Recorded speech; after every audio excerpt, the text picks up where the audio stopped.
जय सद्गुरू सर्वांना। आज आपण इथे दम आलू रेसिपी पाहणार आहोत।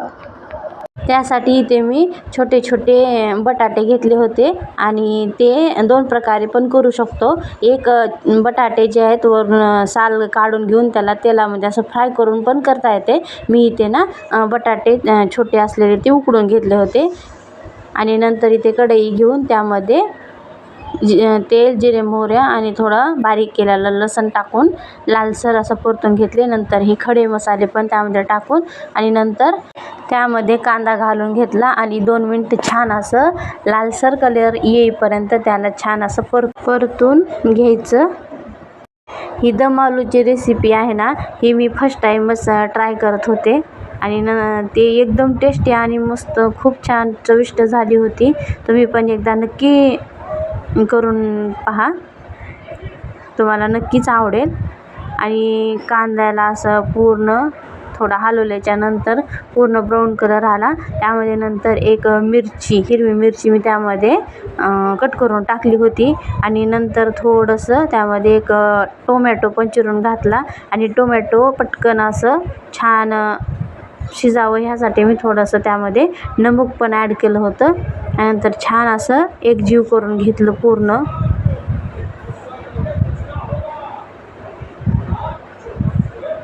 असं छान मिक्स करून घेतल्याच्या नंतर टोमॅटो पण पूर्णपणे असं बारीक झालेला आहे। त्यामध्ये आपल्या आवडीनुसार आपल्या घरचं लाल तिखट 1 चमचा लाल तिखट घालून थोडंसं असं हलवून घेतले। नंतर छान असा कलर पण आलेला आहे, हे पाहू शकता। आणि नंतर त्यामध्ये आपलं मिरची पावडर एक अर्धा चमचा मी यामध्ये घातले आणि थोडंसं हळदी पण त्यामध्ये टाकले थोडं कलर येण्यासाठी आणि छान असं परतून घेतले। आणि नंतर पुन्हा हे जळू नये त्यासाठी मी ना थोडं एक अर्धी वाटी त्यामध्ये पाणी टाकून घेतले।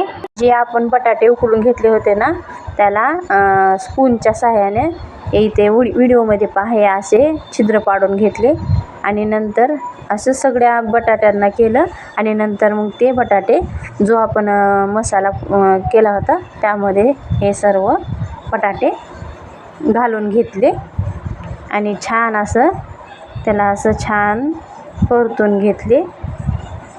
आणि हे दम आलूची रेसिपी तुम्हाला असं हे तेलामध्ये असं मसाल्यामध्ये परतून घेतलेले अशी पण खाऊ शकता आणि जर तुम्हाला ह्याचा जर पाणी घालून ह्याला असा रस्सा पण करू शकता तुम्हाला पाहिजे तसं। मी यामध्ये थोडंसं ना एक अर्धा ग्लास मी यामध्ये गरम पाणी यामध्ये घालून घेतले। एकदम खूप छान अशी टेस्ट झाली होती। तुम्ही पण एकदा नक्की ट्राय करा आणि व्हिडिओ कसा वाटला नक्की कमेंट करून सांगा आणि रेसिपी जर आवडली असेल तर लाईक करा। आणि नंतर पाणी टाकल्याच्यानंतर एक 2 मिनिट मी असंच गॅसवर झाकून ठेवले आणि नंतर 2 मिनिट झाल्याच्यानंतर मी हे झाकण काढले। तर हे पाहू शकता एकदम टेस्टी अशी दम आलू रेसिपी तयार आहे।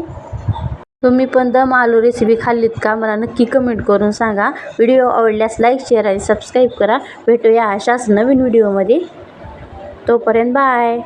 जय सद्गुरू सर्वांना।